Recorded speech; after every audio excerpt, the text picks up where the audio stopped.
All right, guys, we are live. It has been a while. It's been a couple weeks since the varsity team was here. This is the Shillan and Duffy recap show live on the Sherdog YouTube page. I am your host. I am, of course, Keith Shillan. Joining me, as always, is the guy that is the happiest person on planet Earth that USADA is no longer part of MMA, so he can hit the gym and get some gains, get some real gains. He, of course, is the senior editor of Sherdog.com, Mr. Ben Duffy. Ben, how you doing, man? I'm doing well. You know, my MMA media career was trending upwards until just that unfortunate test failure. I was pulsing. I melted the whole last cup, but I'm going to be back now, man. All right, let's get right into it. Shout out to all the people in the chat. Um, can I do something a little different than I normally do? Please. Can we talk about a boxing match first? Absolutely. Did you watch the Dylan Danis Logan Paul fight? No, I mean, except for the one at the press conference, I saw that fight, but the Okay. actual fight, no. Yeah. Well, the one at the press conference was definitely the best blow that Dylan Danis landed. Dylan Danis, famous undefeated 2-0 MMA fighter, took on YouTuber, WWE wrestler, Prime business owner. I don't know, a bunch of all the stuff he does.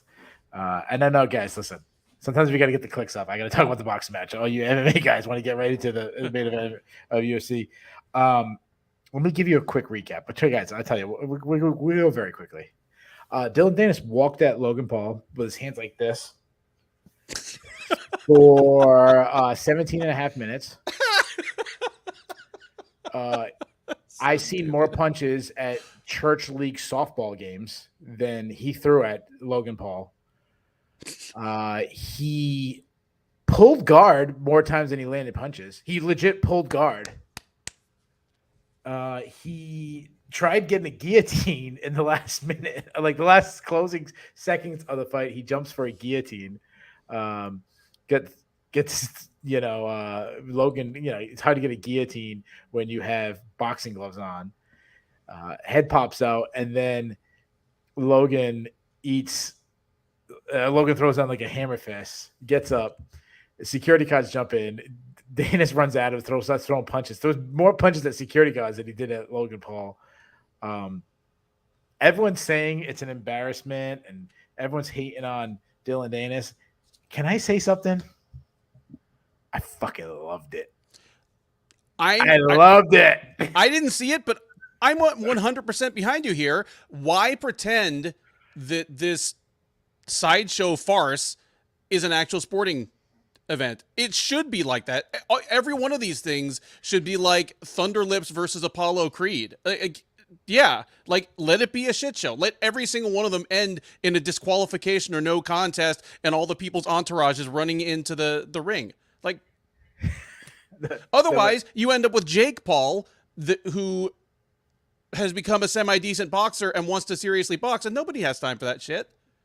Yeah. Listen, Dylan Danis is clearly the John Jones of boxing because he only has one loss, and it ended up by disqualification. He didn't lose a decision. He still had seconds on the clock. The way he throws, he might have landed a big haymaker, knocked him out. All right. Obviously, I'm trolling right there. But obviously, I think it was brilliant. He's setting himself up for possibly an MMA fight. I could see, one of these boxing people setting up an MMA fight with them. He keeps himself relevant. I don't enjoy the bringing in guys' girlfriends and like porno videos or whatever else they had. Like that's a little too much for me. But everything else he does, like I love it. Like give me more. I've seen boxing matches. Give me more of that shit. I love seeing all the people jumping in the cage. Freaking Phil Hawes was out there pushing people and shit. Dude. I think he got gassed. I think Phil Hawes gassed out when he was pushing people. And before we talk about the UFC, I just want to tell you one more thing, Ben. Yes. I forgive you. Thank you. For what? I forgive you. Oh, for the Canada thing? Nope, no, I just forgive you. Oh. I'll have to figure out what I did wrong. Everybody else in the chat who watched the fight will know what I'm talking about, but I forgive you. Okay. Because I need to get into me and my mental right state before we move on to talk about the UFC fight. So I forgive you, Ben. Okay. Somebody in the chat clue me in as to what's going on here. I forgive you. All right, let's get into it. So I'll fill you in. That's what Logan Paul kept saying to Dylan Danis while they were fighting, and during the stare down is, "I forgive you." So then I forgive you. I forgive you too. Where he motivated me. He motivated me, and That's that funny. and who was it? Jonathan Martinez trying to no, it was I think it was Christian Rodriguez was trying to be a shining light to people. I forget who was trying to be a shining light, but anyways, let's get into it. UFC Vegas 81. We had Edson, the legendary Edson Barboza, fighting Sodiq Yusuff in the main event. My notes went like this, man. All like, oh my god, Edson Barboza's done. Sodiq Yusuff's a contender. Is he a contender or whatever? A big step up to about halfway through, and then all of a sudden, all my notes were like, "Oh my god, what a G Edson Barboza is." I see guys got some scorecards all over. I'm very surprised by that. But how did you score this fight? I scored it 48-45 Barboza. I gave Yusuff the first round 10-8. I gave Barboza rounds 2 through 5, and I gave him a 10-8 round in round 3. Okay, so you had it. You said I 48. believe that makes 48-45. Yeah. Yeah, that's exactly how I had it too. I had 4 rounds to 1, and I also gave 10. I gave 2 10 rounds. So we had it exactly the same way. I mean, the second round's really close. So I could see what would that make it? 47-46. Yeah. I mean, the last 2 rounds were relatively competitive, but I'm surprised at the people I see. Some people in the chat going 3 rounds to 2, giving Sodiq Yusuff a 10-8 round. But if you're giving Sodiq Yusuff a 10-8 round, like, how are you ignoring Edson Barboza's 10-8 round? Yeah. Now, I agree. It probably wasn't as dominant because like Sodiq Yusuff like ran through Edson Barboza. There was no firing back. Well, there was probably about a half a round or 3 minutes of a round where it was competitive until that spinning wheel kick. But the last 2 minutes was just banging a hammer on the nail. I mean, it was, and how crazy would it have been if he finished him with that spinning wheel kick? He did that stank leg. I thought he was done. Yeah, and it's a game of inches because he, of course, is still the author of the greatest spinning wheel kick, maybe in the history of any martial art. But when you look at the Barboza on Edom thing, it's heel to temple, where this time it was more kind of like the middle, like the ball, the sole of his foot. That 2-inch difference is the only reason that Sodiq Yusuff gets to go to his after party tonight. Yeah, absolutely. And I mean, I don't know if there is an after party, but you know what? With Lloyd Irvin, there's always some kind of party going on, right? I want to pick up the low-hanging comedic fruit there. It was very interesting when Dominic Cruz was talking about the fighters as they walked out and mentioned Irvin in Yusuff's corner and completely glossed over his own longtime association with Lloyd Irvin. I mean, as far as I know, Irvin still gave Cruz his last belt. Like, Cruz's current belt in jiu-jitsu right now is a belt under Lloyd Irvin, even though they hadn't trained together in probably over 10 years. But yep. Cruz, who normally is very quick to kind of share his own experiences and let those color his commentary, just, kind of didn't say a thing about Lloyd Irvin. Yeah. Yeah. Let's get into actual action. So Sodiq Yusuff came out exactly how you're supposed to fight Edson Barboza.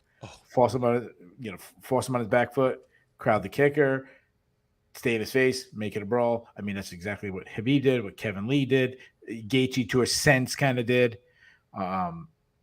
It was working. I mean, obviously, if Edson Barboza wasn't legendary tough, which is so amazing at 37 years old to still be able to take this kind of damage and continue, it was going to be a flawless victory for Sodiq Yusuff. It was. It was going to confirm everything that we kind of said on the preview, because we both had Yusuff in this fight. And while I think I had a decision and you had a finish, we both said this should feel like a coming out party for Yusuff. I was like, here's where he's going to finally put it together and have a great fight against a great fighter. And boy, did he ever for 5 minutes. Yeah. And then I think a couple things happened, and tell me if you agree, disagree. I think he gassed a little bit. I don't think, obviously, he went another 20 minutes and he was still firing, and it wasn't like, he completely went empty, but, he shifted down a gear, I think. But I think it was more a mental thing. I think with Barboza's face hanging off and continued to march him down, I think he was breaking him mentally. And then, obviously, I think he was breaking him physically with Chris jab. He's always had that great legendary left hook, but even more that legendary left hook to the body that we talked about on the preview show, and that just started slowing him down worse and worse. And what happened was, I think Dominic Cruz I wrote this in my notes actually before Dominic Cruz said it, but I want to give him a shout out too. He said whoever was moving forward was winning the fight, and from about midway or maybe the very end of the second round, Yusuff stopped moving forward. He was fighting on his back foot the entire time. And which was impressive for Barboza to win. He wasn't throwing leg kicks pretty much at all. He didn't throw leg kicks pretty much. Obviously he threw a couple out there, but for the most part, his leg kicks were irrelevant. Yeah. He substituted them instead for just incessant kicks to the body. He was throwing out that left kick to the right side of Yusuff's body over and over again, where in a normal, quote, Edson Barboza fight, those are going 70-30 as leg kicks. I completely agree with your assessment there. And it's an old cliche. A lot of generals in history have said it. The guy that you usually see it attributed to when you see it on social media is Douglas MacArthur, who says, no strategy survives first contact with the enemy. Then Mike Tyson put it very succinctly, everyone's got a game plan until they get punched in the mouth. That's what this felt like to me. Because you said it. Yusuff spent the first 4 minutes or so fighting the perfect fight to beat Edson Barboza, and you named all the things that you're supposed to do. It's been the book has been written on Edson Barboza for 12 or 13 years now. Michael Johnson and Jamie Varner and Tony Ferguson showed how to do this a long time ago, but that doesn't mean that just anybody can do it. But Yusuff was doing it. And then, Yusuff gets a little tired. Barboza doesn't go away. And Yusuff switches on a dime to fighting the exact wrong way to fight Edson Barboza. And part of it is Barboza himself, because as he gains in confidence and the things he does work, it makes his opponents want to stay away from him and be tentative. And you can't be tentative against Barboza. You either need to be brave enough to run all the way the fuck away, or you need to be brave enough to walk through one or two kicks and get into range where you can mug him. But that just those little flicking kicks to the body on top of exacerbating Yusuff's fatigue, each time it stopped his advance. He's like, crap. And he goes back out to the outside of kicking range where he can't do anything. It was brilliant. And I don't even know if it was intentional on Barboza's part. And I'm not saying that as a dig. I'm saying that Barboza is such a perfectly conditioned animal as a fighter now that's just what he does naturally. He's one of the better fighters in the history of the sport at going to the body, and you can tell it's never a conscious decision like, oh, right, I need to get in at least 6 shots to the body this round so my coach doesn't yell at me. It's just like, hey, I'm throwing combos. I'm going to punctuate it with boom. I'm going to kick him on the right ribs again, over and over and over again. Yeah, it's just a tale of two fights, and unfortunately for Yusuff, the part of the fight that Barboza won was 4 times as long. Yeah, one thing we never really talk about, and you're obviously, I know you're other sports fans as I am, obviously in America, some of the biggest sports, baseball, football, basketball. What happens in those sports, and we never really talk about MMA, but I think we saw this in this fight, is swings of momentum. Where I've got an example for you. Good. The biggest story in college football this year is, of course, the University of Colorado. Deion Sanders is their head coach. His son, Shedeur Sanders, is their quarterback. Yeah, it's an age thing. If you're a couple years older, you might have heard of Deion Sanders. He played baseball too. I'll tell you about him later. Okay. Keith is messing with you guys. He knows exactly. But anyway, obviously, they've been the story of the year in college football. They went from the worst team in the country almost to very competitive, but they've played Stanford today. They were up 29-0 at the half. They ended up losing in overtime. They were up 29-0 at the half. Yeah, and this happened. Dude, Sodiq Yusuff was the University of Colorado today. This dude was up 29-0 after 5, That's right. and he ended up losing in overtime. Yeah. I remember I coached kids softball, girls softball, 14U, and we always preaching momentum and when you get them on the ropes, you got to put as many runs as you can because they're going to have their momentums. You see it in basketball. Coaches will call timeouts when a team goes on a run to try to stop the momentum. Yep.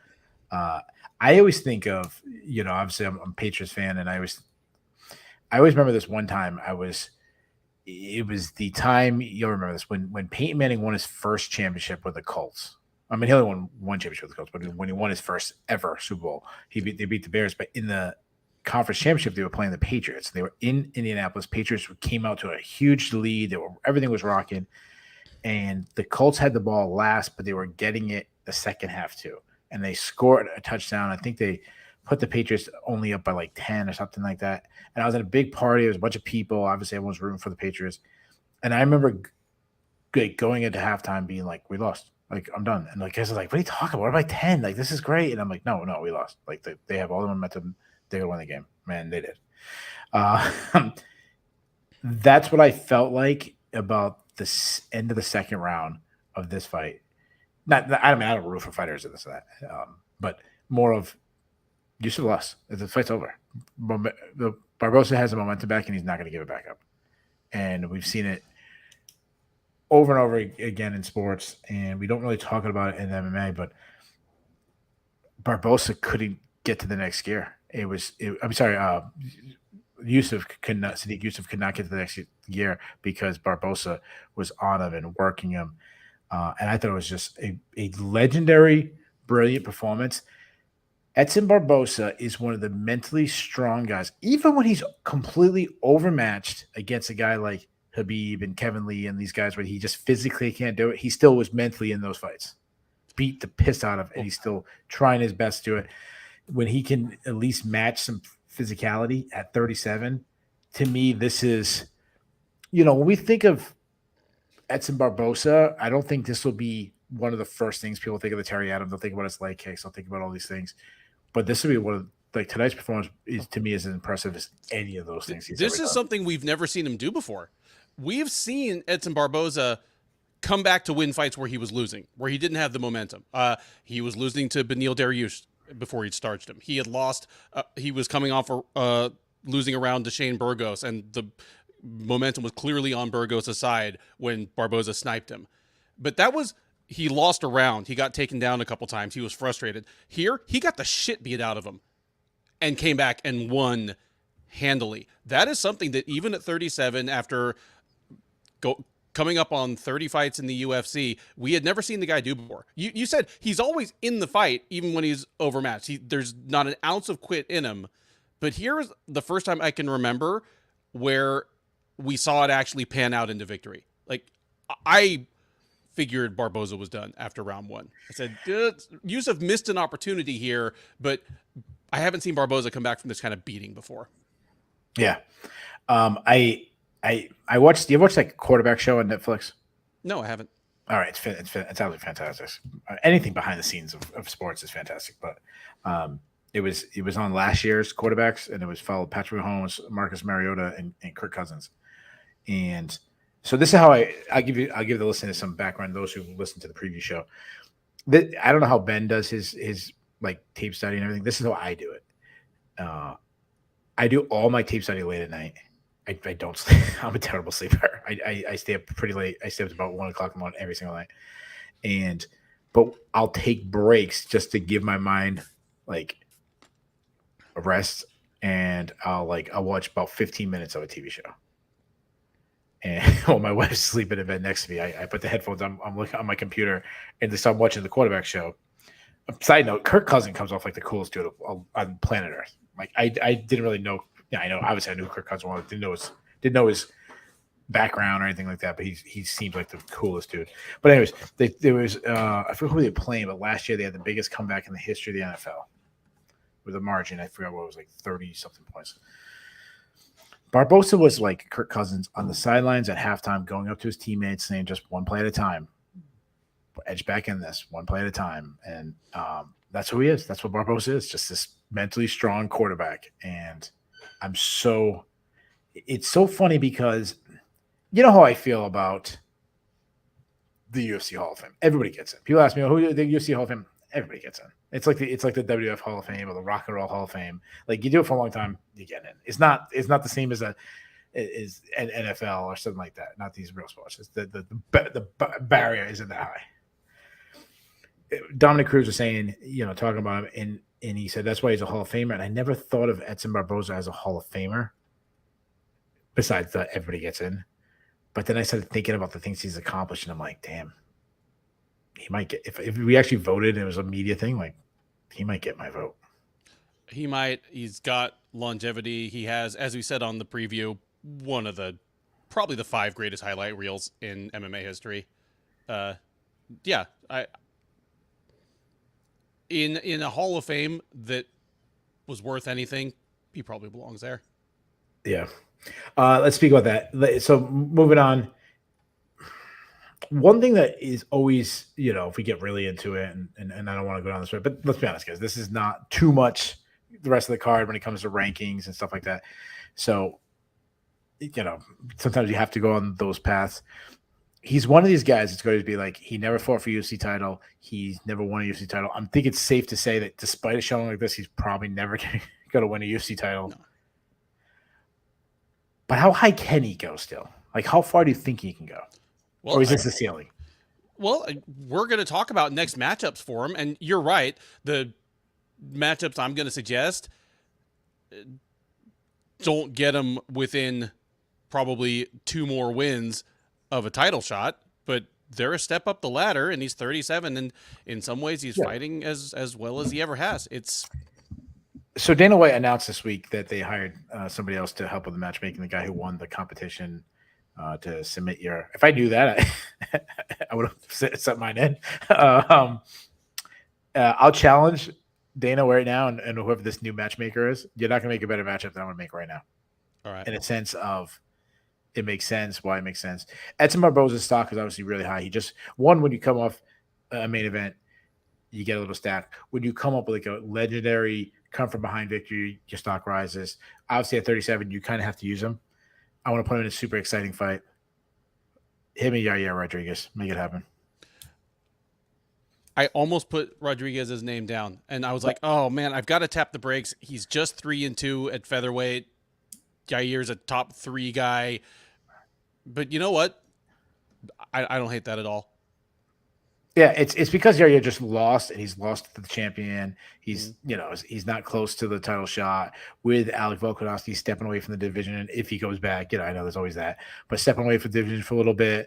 Topuria, Holloway, all these other people kind of in front of him. Just make the best fight. Rodriguez and him, that's fine. Everyone keeps throwing out Calvin Kattar out there. Yeah, that's cool. Like I guess you can get Kattar to. Yeah, it'd be a fun fight, no doubt. Barboza and Kattar would be fun, but. To me, while Kattar's ahead of him in the rankings and the accomplishments at this point, Barboza's the bigger name and the guy that has, to me, like if you asked Yair Rodriguez, you said you could fight Calvin Kattar or you could fight Edson Barboza. Wouldn't the choice be Barboza because it does more for your career at this point than Kattar does? Yeah, that's what I'm doing. I'm sorry. What name did you say? Well, I didn't say mine. Okay, but I was just gonna give him kind of a fringe guy that's on the rise, like whoever wins between Nathaniel Wood and Muhammadjan Naimov next week. Oh yeah, so we're going 2 different extremes. or plug in Arnold Allen, who's just 1 win removed from his first loss in the UFC, something like that. Yeah, see, I look at Arnold Allen kind of the same way I look at Rodriguez, like kind of like that. They lost, that's why they kind of need to bounce back. Now that the UFC men's featherweight title is going to be on hold for a bit, we have room to kind of mess around with stuff like this. Yeah, except when Max Holloway wins a interim title and screws everything up. All right, Yusuff. I feel with Yusuff, this could be a confidence builder because he went head to head. Like I was looking at this, like, wow, this is the turn in the corner, confidence builder. I think it's gonna be the opposite now. I think this destroys him. I think mentally, this might be. I mean, obviously, I don't know for sure. I'm not in his head, but I have a feeling that this could be a huge hurdle. That you went face to face with a guy that at this point you were the favorite. At this point, you probably should win, and you lost. I could see it going that way. I hope that's not the case. I hope he goes home this weekend to Camp Springs or Bladensburg or wherever in Maryland he's from, watches this fight back, and just smacks himself in the forehead as he rewatches that first round and looks at the ways he might have finished the fight that round, and then watches round 2 and kind of sees where the fight took its turn against him and realizes he can do better. Because, like I said on the preview, I except for fighters I know personally, I don't have any personal rooting interest, but I certainly want to see the fighters that are in front of me perform as best they can. And Yusuff is a guy that I said, even though he has some very good wins, he's yet to put together a performance that really shows everything he can do. This was almost it. He just didn't quite get it across the finish line. He spiked the ball on the 1 yard line. I'd love to see him come back from this better, but if this is what Yusuff is, and the highlight of his career is almost beating Edson Barboza, that'll be a bummer. Big Marcel posted in the chat that Yusuff versus Emmett. Knowing Big Marcel, he probably already has the breaking news and knows that's the next fight for her. I'm sorry, not Yusuff. He put I'm sorry, Barboza. Barboza. I'm sorry. Yeah. We were talking about Yusuff, but knowing Big Marcel, he probably already broke that news. Yeah. I see guys going ranked. I'm going unranked for Yusuff. I'm going a guy that kind of deserves a ranked opponent. So I'm thinking main card of a prelims or like maybe headlining on an ESPN card of a pay-per-view, like, a pretty big spot either way. Give me Yusuff versus Charles Jourdain. I like that. That would be, I mean, it could be a very exciting fight. Not according to Bass. Bass hates Yusuff for some reason. Bass hating on Yusuff. I like that just fine. I was thinking that in like 3 weeks, maybe 4 weeks, Joe Anderson Brito and Jonathan Pierce are fighting. Whoever comes out of that one healthy enough to fight afterwards, winner or loser would be appropriate as well. All right, let's move on. Co-main event, we had Jennifer Maia taking on Viviana Araújo. Extremely close fight. Araújo winning a unanimous decision. How did you score the fight? I scored it for Araújo, and I want to say, I wasn't formally scoring. I wasn't on duty for that. Yeah. But I feel as though I gave her the first. Yeah, I gave her the first 2 rounds, and I thought Maia probably edged out the third. Yeah, that's exactly how I had it. I thought obviously the second round was Araújo as she, out grappled her for most of the round. The first round was really close. I thought the third round was really close, and I just split them. I thought Maia came a little more aggressive in the third to win that one. I thought Araújo won the first. Very close. I've seen some people give the fight to Maia. I didn't go to MMA decisions, but I didn't see like not a lot of argument about it. A couple of things that stood out to me about this fight. One, I thought Maia fought, even though she's good, I thought she fought a terrible fight, especially in the first round, because she was fighting on her, similar to what we talked about Yusuff, fighting on her back foot and kind of given this distance kickboxing fight that Araújo wanted. In striking, Araújo wanted a kickbox match. Maia needed more of a pocket boxing match. She didn't get there, which is really strange because that's one thing to her credit she's always got good at. Other than, I think, against like Caitlin Chikagian, she really struggled with the movement.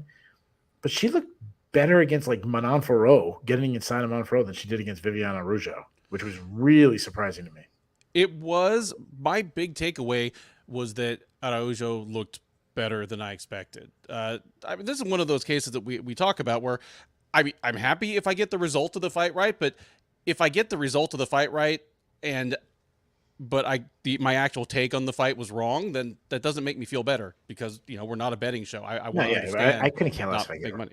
Yeah. But so here, even if I scored the fight for Maia, I wouldn't be comfortable with my analysis because Araújo was the faster and stronger woman. Yeah. And that was what I did not expect. She seemed to have been in decline coming into this fight, and she looked good. And part of that might have been Maia giving her the fight she needed, but I don't want to take away too much credit from Viviane Araújo. I thought she fought a real good fight. Yeah, I agree. Yeah. So I'm not surprised that Viviane Araújo out-grappled Maya because we've said this before. Like Araújo has very good grappling. Mm-hmm. I was surprised that she went for the grappling. Like that's one knock against her is that she doesn't grapple enough. And Maya, I thought Maya could win the clinch battles, and I think she did, like especially in the third round. But when it actually hit the ground, I mean, some slick back takes and control by Araújo. I'm not expecting her to win a title or anything, but I feel better. I mean, she's old and it's like now's the time. Like she's gonna make a run. She's got to do it now. And her losses, they're good losses. I mean, one's the champion Alexa Grasso, the other one's Amanda Hebes, which is not a bad loss. One's Caitlin Chukagian, that especially in 2021, nobody could beat her except for like champs. Only champs could beat her at that time. Yeah, she has that weird loss to Jessica Ai, but whatever. Like, that was a long time long ago, and I think she wins that battle 9 out of 10 times. But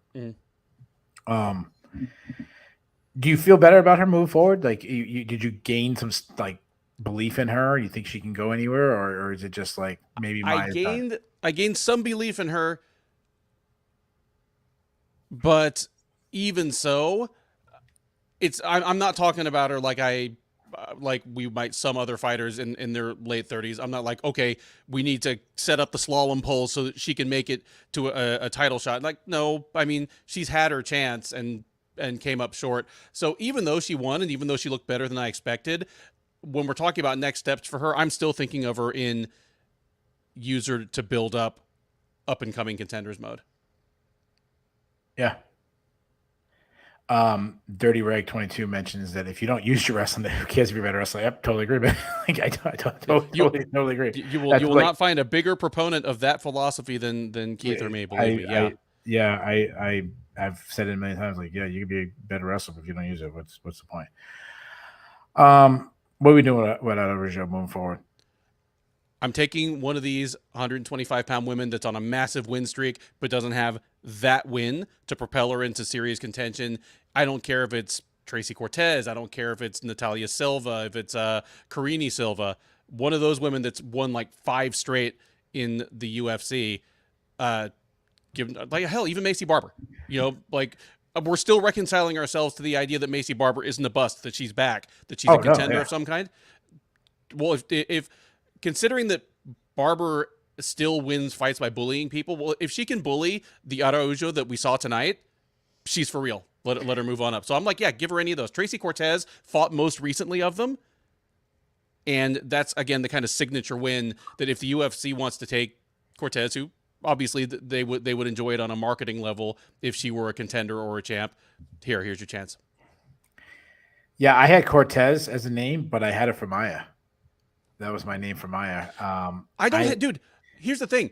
Even if Maya had won, either of them would have been fine to match with Cortez. I like this. Go on.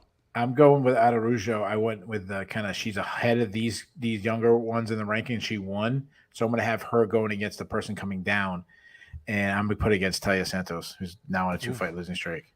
I like that fight too. So I mean, one of them will be right back. I mean, you get a win over Taila Santos, or you get a bounce back win against Araújo. You're kind of back right in the mix, and then Tracy Cortez. I'm okay with all the people you said. She was the one I think probably deserves the most, being that she's been in the UFC longest, and she's got some pretty good names on her record. That's why I'd have her against Jennifer Maia.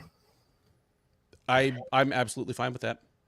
The fight that we both were really looking forward to the most, Adrian Yanez versus Jonathan Martinez. If you told me that one of the fighters was going to destroy the other one, this is exactly how I would have guessed. I would have guessed that Martinez was going to be the one to destroy. Not saying win, because I was like, huh? No, I let me speak here, since you need to come collect your award. You know, you can't walk up and give the presentation speech on the Oscar platform and then come and collect the Oscar. So allow me to step up to the podium. Okay. This was one of the fights on this card on the preview that we disagreed on. And I picked Yanez in this one, obviously in full recognition of the biases that I bring to the table. But nonetheless, I did think Giannis had a very good chance of winning the fight. You picked Martinez, but as we keep saying, more important than just predicting the outcome of the fight, something that even, hell, the bookmakers only get right about 63% of the time, you nailed it. You said that you thought Giannis was going to have trouble dealing with the leg kicks. You were right, and you were right within 15 seconds. It was it was admirable in a way that Giannis made it as far as he did. Like that thing, tough. if you'd stopped my video and paused it at 1 minute and said, okay, this is over, TKO leg kicks in another minute and a half, I would have been like, cool, get that man a bag of ice and get him back to Houston. No, you nailed this one, man. Yeah, well, I'm not gonna get too excited. I mean, I thought I had a pretty mediocre night overall, but yeah, this is the fight I did pretty well. But you know what? Like saying, hey, he's gonna struggle with the leg kicks of Jonathan Martinez isn't really bold, because I think there's 7 billion people on the planet Earth, and I think all 7 billion people would struggle with leg kicks of Jonathan Martinez. I mean, serious question: is he the best kicker in MMA? Leg kicker, like kick it to the calves and stuff, the upper thighs. Okay, if we're not talking about what somebody can do, but what they actually do, probably. He might be. I know we live in the moment, and especially me, I know I do. And then like 2 weeks from now, I'll call somebody else the best leg kicker. You know what I mean? Like I know to do that. But he's in the club for sure. I mean, one thing I'll say about Jonathan Martinez. I mean, talk about a guy that has improved dramatically when he first came in the UFC. And it wasn't one of these guys like, oh, he had a really bad debut and then just improved. Like he was 4 or 5 fights in the UFC before I stopped thinking he was a bum. Completely on board. And part of it is my inward bigotry, because he comes from a part of Texas that's way out in the sticks and, trained with a small team and just looked so hapless losing to Andre Sukumtat of all people when he debuted. What is strange is that? But no, I was slow to come around on him as well. And part of it is that, especially on the way up, he just had such an unassuming personality. He just kind of acted like he seemed like a high school kid, even though he was in his mid to late 20s. Yeah. But no, he's a killer. And if you want to say he's the best leg kicker in MMA, again, it's not based on what you can do, it's what you actually do. I'm sure Justin Gaethje would kick the bag and the little PSI thing would go higher, but he doesn't use his kicks enough. If Edson Barboza had won tonight by sawing Yusuff's legs off, we probably wouldn't be having this conversation about Martinez. We'd just be like, hey, it's night of the leg kicks. Yeah, it's pretty ironic. We have Chris Gutierrez, you have Jonathan Martinez, and you have Edson Barboza, 3 of the best guys with leg kicks. And really, Sodiq Yusuff's got some really good leg kicks himself. Yeah. Guys who are really good leg kickers.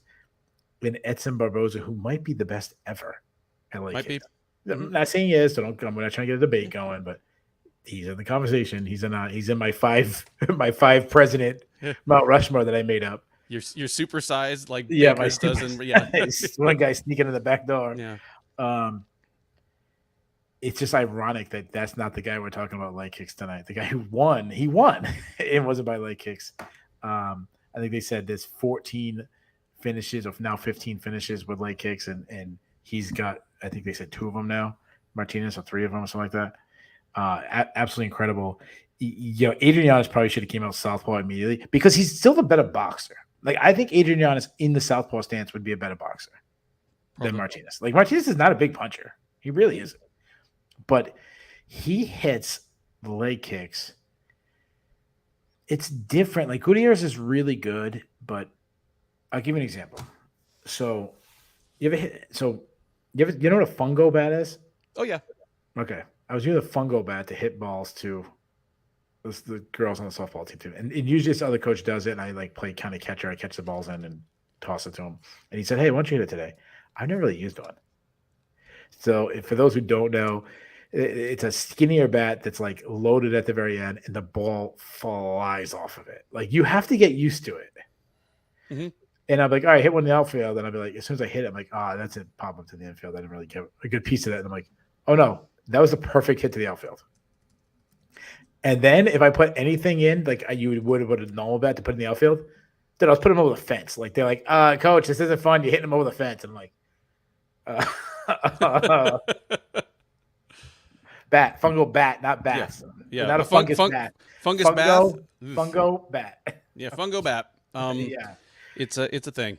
Yeah. Martinez kicks like he's hitting, like they would say, like, oh, it's like a baseball bat. No, he's like hitting him with a fungo bat. Mm-hmm. Like, it's, if Pedro Hizzo is the, Di Marini to the leg, then he is the fungo bat. Because I mean, it's incredible how hard he hits those legs. There was one point Adrianus fell on the ground and he grabbed his knee. I thought it was over then. He fell. Yeah. He grabbed his knee, and they let him back up. And I'm standing there like, what the fuck are we doing here? Like, one, the referee, when a guy falls down and grabs his knee like he has an injury, and like your cornerman, like, guys, what are you doing? Throw the towel on. I know there's that one out of like 100 where we say throw the towel and the guy comes back. Sure. But it wasn't going to happen. And for what it's worth, Giannis gave himself a better chance than most people in that situation. He actually did try like charging forward and like socked him a few times. He tried. Yeah, he wasn't mobile enough. He did all the right things to win this fight, other than do something about the leg kicks in the first place. Yeah, and I want to shout out to Bloody Elbows Connor Rebush. He's really good technical guy. Yeah. He tweeted out, and I don't have the exact tweet, but he talked about, and I noticed this, but I want to give him some love. How Martinez, not only does he throw leg kicks, he sidesteps to get himself in a better angle to throw it in. I mean, freaking absolutely incredible. Let me ask you this. Like we said, a guy who's on the rise, he's on a 6-fight winning streak. This is definitely his best win in the UFC. He's still a long ways in that division from a title shot, but like, how far do you think he can go? Anytime a really promising striker starts to make their way up the rankings, there's always kind of the checklist. He already looks like he could be a top 10 talent, and he's in one of the hardest divisions to get that distinction. I don't know, man. At bantamweight, I'm always going to take the field over anybody. If you ask me if they're a future top 5 fighter, let alone future title challenger or champ. But I feel as good about him as I do about any striker on the way up. I feel better about him as a potential future title contender or champ than I did Sean O'Malley at this same point in his development. And O'Malley just did the damn thing. I'll say this, and to me, he's like a relief pitcher.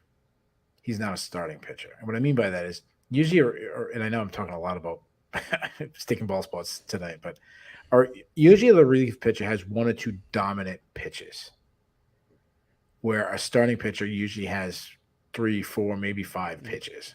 Why? Because you have to pitch longer. You have to, you face more batters. They see you more times. Where a relief pitcher, especially a closer, or even one of these guys who comes in for 1 or 2 batters, they're only going to see 6, 7 pitches from you, and then you're going back out. He still has, he has a very elite weapon. Yep. Which is those incredible leg kicks. To me, he's that Aroldis Chapman in his prime, coming in throwing 103. Holy crap, his fastball is incredible. But does he have the defensive wrestling? If he's getting his crowd in the kicker, can he really box it up with the elite? These are questions I have, and I'm still concerned about his overall athleticism. So I'm still like a pause, but I'll tell you this: I'm a fan. Like I hope he is. I'm rooting for it. Like he's fun to watch. Oh, he's a blast to watch. Incredible story too. Like incredible. Like we said, a guy that both of us were like, this guy's not. Yeah, that's a good point. It's kind of made a good point. He didn't out wrestle Nurmagomedov. Took him down like 3 times. So he didn't out wrestle him, but he did do well in the wrestling. Though I will say this to Ben Cooley and Skynet, and I've said this. It's not like a hot take. I've said this many times. Said in my way is wrestling is grossly overrated. If his name was Ced Smith, like we wouldn't be talking about how great of a wrestler. We'd be like, yeah, he's solid. Yeah, he's Cody Durden level. Maybe not even. But all right, so let's matchmake him, because that is a good win. So he's got 2 really good back-to-back wins. What would you do with him? With Martinez. Yeah. Well, I was gonna put up a fight that may not prove much about his wrestling, although it might. I was gonna say Corey Sandhagen. Oh, why are you going real high? Wow. It's because You ain't messing around. well, Sandhagen can get a title shot, and Dude. Ben's like, nah. dude, Martinez has won a lot of fights in a row. He needs something, and Sandhagen is in a position where his route to the title depends a lot on who's there when he gets there and who's between him and the title. Just because he's been in the division so long, and beaten some people, lost to others. Yeah, I was like, dude, give him Corey Sandhagen.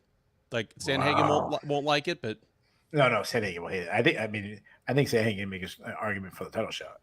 I mean, these other guys, obviously, I think Rob deserves a title shot more than anybody. Yeah. But and then Aljamain Sterling, you can make an argument deserves a rematch, and somehow Marlon Vera beating Pedro Munoz on a 1-fight winning streak. Marlon Vera beating Sean O'Malley is what got Well, him that's why. the problem. But I mean, if we're going by like merit, he's on a 1-fight winning streak in a very close match where a lot of people thought Pedro Munoz beat him. Yeah. I was there live, so I wasn't like watching it close enough to score because I was like interviewing and this. But when I was watching, I was like, who's going to win this fight? I just mentioned the guy that I would do. Pedro Munoz recently beat Chris Gutierrez, his teammate, and I'll put him on the event store and let him fight Pedro Munoz. I like that. Like Munoz apparently has more life left in him than we thought. He's somebody who can test Martinez everywhere, and in spite of the beatings he's taken, he's still pretty damn durable. I like that. just floating around throws out Martinez versus Mario Batista. I know Batista has a match lined up right now. I don't remember who, but it'll be the match of no personality guys. Imagine the pre-fight talk. Both of those guys. when I mean seriously, who talks more? I think Martinez probably talks more than Batista, but like neither guy talks. Yeah, they're low key guys. Giannis was the guy that had a lot of buzz. Obviously, he's got. I think is that 3 losses in a row? I believe it's just 2. Oh, it's just 2. Okay, so he lost to Rob Font. Yep, he lost. Yeah, but he won on the Contender Series, won his first 5 in the UFC. Then he's lost to Font and Martinez, both by stoppage. Oh, you know what? You know what I was thinking of? I was thinking of when Randy Costa gave him a battle, which that didn't age well. No. I got to drop him down a lot. I put him against Cody Stamen. I like that fight. I was gonna put him against Alatang Haley, who lost on the same card. Okay. That works. But man, and let me get this off my chest. All right. I like Adrian. I wouldn't say we're like good friends or anything, but I run into Adrian like fairly often. We've had some good talks. I thought it was admirable, and I mean, if it panned out differently, maybe heroic, that when Saul Solis passed away, age 27, Adrian Yanez just basically takes over Metro Fight Club. 2 years and change on, I think it's time to call that experiment. And I'm not saying leave. You do the Uriah Faber thing and bring in a different head coach that kind of runs things so you can go back to preparing for your own next fight. And I know it's not as simple as Adrian is at Metro Fight Club, he trains all their people, and he's the head coach. Like I know that he's been working with like Eve Edwards and stuff down here, but I don't know if he's going to keep the relationship with Metro going on. Yeah, it either needs to be a thing like Alex Morono does, where he splits his own camps with a place within a regional drive like Fortis or something, or it becomes a Team Alpha Male thing where they bring in Dwayne Ludwig or I mean, I guess they didn't have to bring in Danny Castillo. He'd always been there, but you know what I mean? Yeah. Because the thing that I kept saying for the duration of this fight was, I cannot believe that Adrian Yanez is this poorly prepared for what everybody knew Jonathan Martinez was going to do. Yeah, I would like to see him with like a Trevor Whitman, or go to what's the guy there, Extreme Couture, the big meathead guy. Eric Nixick. Eric Nixick, yeah, someone like that. I'd get with a true head coach who's going through going with the game plans, Safe Sayud, whoever. I think that would be best for a guy like him. Even And honestly, even I know this is a budding, and I know this is more of a jujitsu, but I think it would just go all together well. Come up to New England, get it with Glover Teixeira's team. That's a hot team right now. mm-hmm. Jump in with them, something like that. Even if it's that 6 weeks prepare for a fight kind of thing. Yeah, I like that. But in terms of an actual matchup for him, like, I said for you, someone like Alatang Lee, you went even further down, and I'd be fine with that as well. Before that, Michel Pereira made his middleweight debut, took on Andre Petrowski, and holy crap, starched him quick. Like,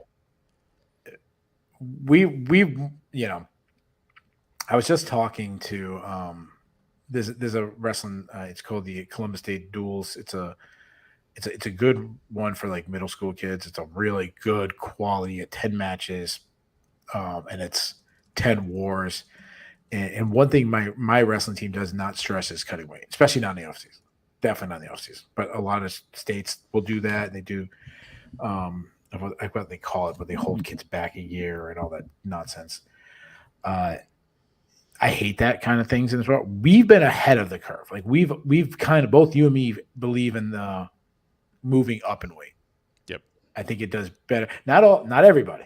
It doesn't work for everybody. So everybody's the body. I'm not one of these I'm not black and white. There's a lot of gray. Mm-hmm. But generally speaking, I think there's more positive moving up in weight than draining yourself. Now, Michel Pereira claims he would cut 46 pounds to make weight. I don't believe that 1 second. Not 46. But having said that, he was so much bigger than Andre Petrowski.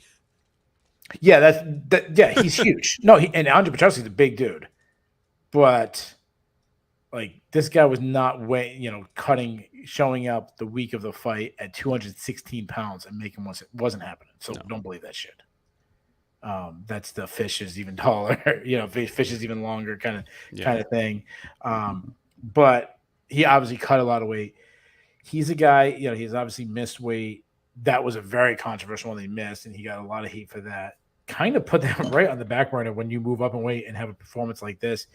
It goes from what a jerk who missed weight and blew this unprofessional to, oh, look what he was doing to himself. And he goes from being like the bad guy to the victim. And, you feel bad for like, oh, he wasted his talent for so long. He's a guy that does explosive movements. He's a guy that obviously has tons of I am Bobby Boucher saying cuts 46 pounds through camp. I still don't believe it. I still don't believe it. Like okay, I still don't believe it. Like maybe 26 pounds, not 46. That ain't happening. But to me, it's a division where he's going to be faster in that division. He's going to hit harder, and it's a weaker division. It's a shallower division. I love middleweight Michel Pereira. Oh yeah, I'm pretty well in on him, and I think that'll become obvious when we talk about next matchups. But he was already looking very, very good at 170. We talked about his self-reinvention, a guy that at least I had written off as a curiosity, like a fun one, but turned himself into an actual rising fringe contender whose only problem was he was titanic and couldn't make weight. He moves up like this, and short notice or no, hands Andre Petrowski his first UFC loss. Yeah, he been a real guy. He been a real good guy tonight. Starts him quick. Let me ask this before you give your matchup. I kind of hinted at it. Can he be a title contender? Let's go that high. Yep. He could fight for that. And I would never have said that at 170 just because 170 is so much more crowded. But here, Michel Pereira, as exciting as he is, he might be 3 wins away. Yeah, I agree. Like if I'm not going to UFC go that high, but I understand the thinking. I totally. Let me ask you this question. Stranger things have happened. Joe Soto fought for a UFC title in his debut. Crazy things have happened. If Michelle Pereira fought Sean Strickland tomorrow, who are you taking? I'm probably taking Strickland, but I'm not super confident in that. Yeah, you proved my point anyways. To have that long of a pause, to me, tells you that he could be a champion. I'm not betting on it. I'm not predicting him to win. I'm not doing any of that. But to mention, to even make it like there's other guys we'd say. Like if you asked me, we just asked Jonathan Martinez, could he win the title? I guess maybe. But like I'd be very surprised. Like if I would be surprised. I'm kind of surprised when anybody wins the title. Sure. But Michelle Pereira, like if he's the UFC champion, one, it's fantastic for the UFC. But two, the ability there, athleticism. I believe in athleticism almost over everything. Athleticism is off the charts. Speed, power. I mean, he's got it. Surprisingly stout wrestling game, and he's in a division where there are fewer very good wrestlers. Yeah. Speaking of good wrestlers, so Andre Petrowski went down in like a minute from the first shot that Pereira hit him with, and obviously Pereira can hit hard. But imagine what Bo Nickel would have done to him. Oh, the punching power of Bo Nickel. Oh, or Bo Nickel unleashing those head kicks in space. I mean, just it would be irresponsible for the UFC to have allowed those call outs of the GOAT, to continue. So it's almost good for Petrowski that he lost here, because obviously the UFC can turn a deaf ear on his call outs of Bo. Ben, I'm going to ask you this one. I probably should have mentioned, I could have sent you a private chat, but I saw it a lot on Twitter. I saw it a couple of times on here. I believe this one 100% up to you. The UFC brought back the flags this week. Beher was very controversial. I don't know if you saw this. Brought an Israeli flag. Do you want to talk about it now? And I'm totally okay if you don't want to. I don't even want to dive into the specifics of Israel and Palestine, or Israel and Hamas right now. But as a test case for, you want to bring flags back? Let me go straight to the reason you banned them last time. Yeah. It's almost, it would be funny to me if Pereira does not have any take on the situation in the Gaza Strip at all, and he just did this as a 100% troll job. Like maybe he had an Israeli and a Palestinian flag in his locker, and he just grabbed one without looking. Yeah, he just pulled one out, whichever one it was. I'm going to guess this. I'm going to, he's Brazilian, and Brazilian is very Christian, very Catholic area. I'm not picking sides, but I am pro one side. I will say that, but that's not the place. But no. Let me rephrase that. I'm not pro one. I'm pro peace. That's what I would like to see. I would like to see peace. I think most people would say that. So that's what I'm pro. That said, the whole reason I want to bring this up, because we're not picking sides. Listen, me and Ben ain't creating peace in the Middle East. That let's get a couple 10,000 views. Then maybe we'll start trying to work on the peace. Yeah. I'll say this. The UFC might want to say, guys, we're going to bring back the flags, but maybe you should wear your own flag, like your country that you were born in or live in. Like, kind of like, we're not going to go too crazy with the flags, because here's my question. What if the next person wants to carry, I'm not doing it. you got to see, this is slippery slope. I could see the UFC having to amend it to be, okay, you can carry the flag of your country of birth or your country of current residence. That's what I'm saying. That's it. If you want to do one of those double one where Adesanya can have New Zealand tied up with Nigeria, okay, makes sense. Like if you want to be Tito Ortiz and carry an American and a Mexican flag for the two countries that neither of them want you, then you can do that. Yeah. I just, I'm worried of how far do we go with the flags? Like suddenly, do we have a fighter, a lesbian fighter is holding a gay pride flag down, and then the fight Christians who's carrying some kind of Christian flag, and that would get, you know what I mean? Like, just to me, it's just too many slippery slopes. And I'm not against the flags. Like, carry your flags. Be very proud of your country. Do that. As far as my matchup, we didn't even get to the. We got sidetracked. I'll give you mine because you seem like you have a more exciting name than mine. So I'll give you my name first for Pereira. I don't know. I gave him go for it. I give him a very tough test, not a ranked opponent, but I give him Anthony Hernandez. You know, I'm a big Anthony Hernandez guy, dude. And I love this for so many reasons. One, Anthony Hernandez's whole calling card is toughing it out when he's the lesser athlete and the seemingly less dangerous fighter. Like, you think Anthony Hernandez? Oh, yeah. You think Anthony Hernandez is scared in the least of Michel Pereira? He's like, dude, I gassed out Rodolfo Vieira and choked his ass. Like, bring him on. I like that just fine. I'm a big Anthony Hernandez fan as well. Yeah, I like that just fine. I don't know if mine was more exciting. I just, in a couple of weeks, we got Paul Craig and Brendan Allen fighting. If you want to give him the winner of that, again, I think the winner of that is a fringe top 15 guy right now. Well, no, Brendan Allen already is. Oh yeah, Brendan Allen. But Craig is almost as new to the division as Pereira is. Yeah. So he's one fight into his 185-pound experiment, and that way I would be guaranteed that Pereira would at least fight somebody bigger than him next time. Because I think Allen and Craig are both like visibly bigger than Pereira. That's all I want to see. Otherwise, I'm just going to say keep sending him up the weight classes, not up the rankings. Like, make him fight at light heavyweight next. Just... Honestly, if he fought at light heavyweight next, he's not small. Yeah. What's Tristan Connolly doing? Let's get that rematch going at middleweight though. Yeah. Before that, so that was the main card. Heading on to the No, that wasn't the first. Sorry, this is the first prelim fight. Christian Rodriguez versus Cameron Simon. I'm going to pause on the weight thing because we'll have to talk about that a little bit. But let's talk about the actual action.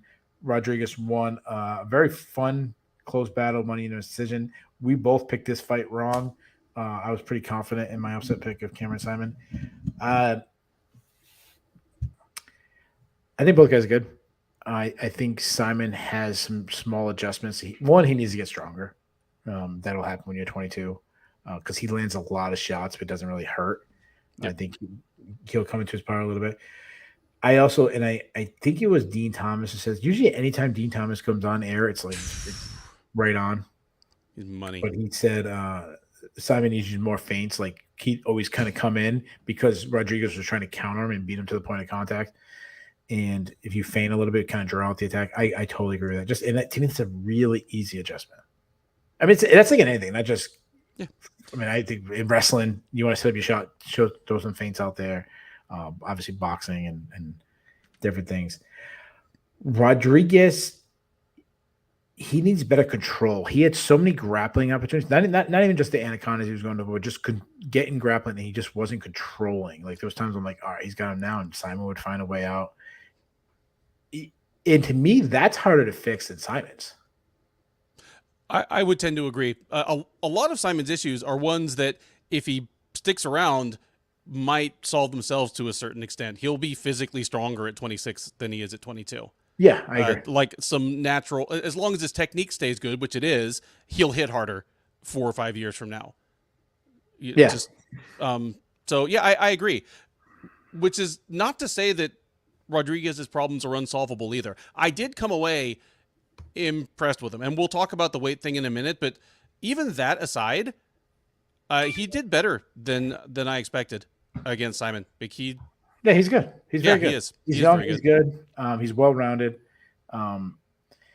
My issue, and I don't want to sound. I mean, you guys. I think the people who listen know by now. Like, we get fights wrong all the time. I'm not one of those. I don't care. I mean, I care. I do care. I shouldn't say I care because I want to. When I make my preview show, I want to, give the best information out. But it's not because I'm like, oh, look at me, I got this fight pick wrong. Like, I've been watching fights for freaking 30 years. Like, I've gotten tons of fights wrong. Like, I remember when I thought Tank Abbott was the best fighter in the world. Like, What's the wrongest you've ever been about a fight? Wrongest I've ever been. Oof. I'll give you one that I always think of first. I picked Ronda Rousey to submit Amanda Nunes, and I thought she was going to do it quick. I thought the Holly Holm fight was going to be a fluke. I thought she was going to grab Amanda Nunes. I thought she's going to get her down and submit her. And boy, does that sound fucking dumb now. That's probably one of them that my best call. I'll go with my best. Can I get those? My best call ever was John Jones. My best call ever was John Jones. Yeah.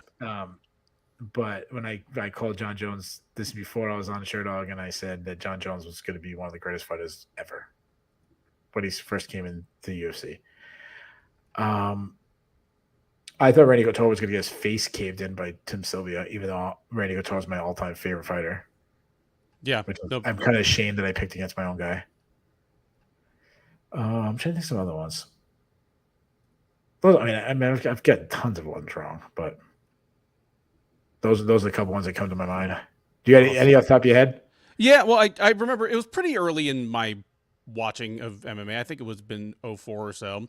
And it was early on enough that I was very suggestible. And I let the UFC's pre-fight hype machine convince me that Jeremy Horn had a good chance of tapping out Chuck Liddell. Well, he did have a win over him. He did have win over him. It was like 1999. That's a bad one. Like arm triangled him from the bottom, dude.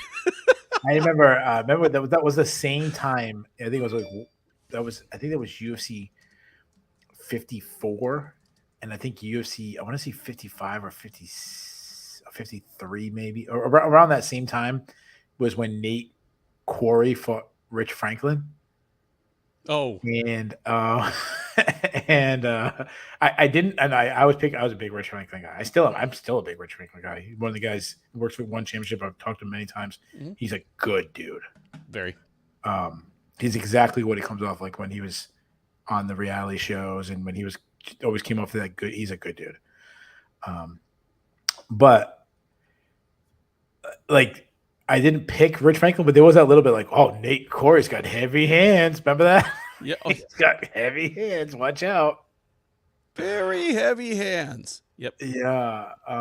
There was what was the other one? You were talking about Jeremy Horn, and another one popped in my head, like a stupid pick that I had that I thought was gonna.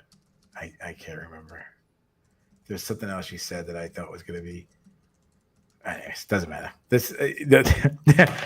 My best pick will probably be my next. Oh, I'll give you another one. One of my the outcome was probably my best pick ever, besides a career pick of John Jones.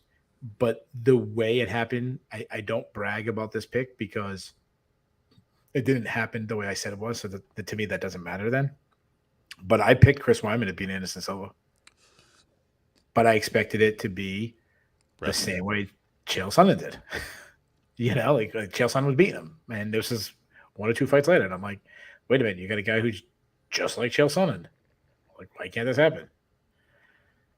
Like Chael Sonnen with better boxing and without the infamously bad sub-defense, yeah. Oh, this is a good one. Like Nick Reddy thought Melvin Gillespie would be a 155 champion. Nice call. We should do a whole show for this. People telling out their dumb bets. That would be really, really. I would have a good time. I had a guy, Brian Souza, I used to watch the fights all the time, and he was huge, and he thought the same thing about Melvin Gillard. Yeah, good one. You caught him on the right night, when like it was an especially pure batch of cocaine he'd gotten into, and he was a killer. Yeah. Marcel giving me shit for picking a wrestler. Yes, I pick wrestlers.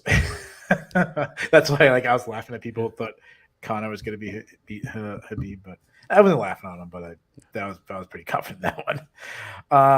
Let's talk about the weight cut. Let's go back on the topic. Rodriguez versus Simon. This is 2 fights in a row now that he's missed weight, and there've been 2 big fights, especially the last one against Rojas. Well, both times he's handing the first defeat to an undefeated prospect, and both the guys, I think, have a right to kind of go, okay. This one concerns me more because the Rojas fight, and again, well, no, that concerns me because who you're fighting. You're fighting an 18-year-old kid. Like you have the extra weight. You already have the advantage of being an adult versus a kid. But I know if someone comes at me, I know 18-year-olds are kids. Are technically adults. Yeah. You're an adult going against a high school kid. Oh, wait. He didn't miss weight against. Oh, Rojas, he didn't. Which one did he miss? I'm sorry. Was it? I thought he missed against. What was the one that he missed against somebody else? Oh, he missed on the Contender Series. That's what it was. Okay. I'm sorry. So, whatever. You still beat an 18-year-old kid. Fuck off. and Marcel, stop being so fucking know-it-all. Fuck you too. He's you know what Marcel is? He's like what's that show they used to do with Michael Wilbon and the other guy on ESPN? Pardon the interruption. Yeah, and then the other guy would come in and would tell him correct all the things. That's Marcel. We appreciate it, man. Oh no, Marcel was wrong. Can't trust Europeans, guys. Yeah. What does Marcel know about MMA? I don't know if he even watches MMA. But here's an issue. So that fight wasn't that close. So did the 4 pound? I don't know how much he missed for that one, but did the weight make a difference? I don't know. This was a close fight, down to like the last minute. Could have really went either way. If he cuts 4 more pounds, does that change the fight? And I want to be very clear when I say this. I don't know. So I'm not saying it would have. The issue is we shouldn't have to not know. Yeah. I have an issue with that. Like this, I don't know. The guy who takes the fight is at an disadvantage. Agreed. The guy that did the professional thing is at a disadvantage. And unfortunately, because of how the UFC approaches this, he doesn't have much good alternative, because you've seen how the UFC reacts to people who refuse to fight an overweight opponent. In some cases, they've cut them immediately. I mean, they were looking for any excuse to cut Leslie Smith, but she refused to fight. I think it was Macy Barber that was overweight, and they're like, okay, we'll pay you your show money and get the fuck out of here. No, like, fighters are under a tremendous amount of pressure to let the show go on. The UFC got mad at Stephen Thompson. How do you get mad at Stephen Thompson? Yeah. Like, it's Stephen Thompson. And you know what his reward for not fighting Michelle Pereira? Oh, I'm sure there's an reward. Go fight Shavkat Rakhmonov in your next fight when you're 40, 41 years old, whatever he is. Yeah, he's 40 years old. Yeah. Like, what should guys turn down fights? Yeah, they should. Should they get paid? Yeah. If you make weight, you should get paid. It should be in your contract. Like, you did that. The fight fell apart not because of you. Yeah. Again, I want to be clear. I'm not saying that this would have had an impact. We don't know. We don't know. But considering that the only round that Simon, I thought, definitely won was the final round. And you mean Rodriguez? Yeah, sorry. Like, I don't. Yeah, you can't say it any better than that. I don't know, and that's kind of the problem. I had it 1-1 heading into the third. I think I gave Rodriguez a second. I gave Simon the first. It was close. I think both rounds were close. And the third round, I gave it to Simon. Sorry, Rodriguez. You're mixing me up now. Rodriguez. And I thought that was his best round. So, yeah. Yeah, I'm with you. Nick Rodriguez asking us what we thought about Michelle Pereira. We just talked about it, my man. We just talked about it, but the short answer, we're both high on him. And I at least painted a route to contention for him. I put him in a matchup next that would probably have him on the outskirts of the top 10 if he wins it. So, yeah. And let's get to the prelims. Shame on me. Shame on me. Like, you just gave me this award, but you know what? I always feel dirty picking against Darren Elkins. I always feel dirty for picking with TJ Brown, but shame on me for not knowing, because as soon as I picked TJ Brown, I said to you, I got that one wrong. And I'm glad I did, because fucking Darren Elkins is fantastic. But here's the thing. If I told you before tonight that Edson Barboza and Darren Elkins both win decisions in their fights, and only one of them is completely covered in blood, which guy are you picking? Because that's a good point. Here's the thing. Elkins beat him the whole time. That was the shocker to me. He didn't have to do the Darren Elkins thing.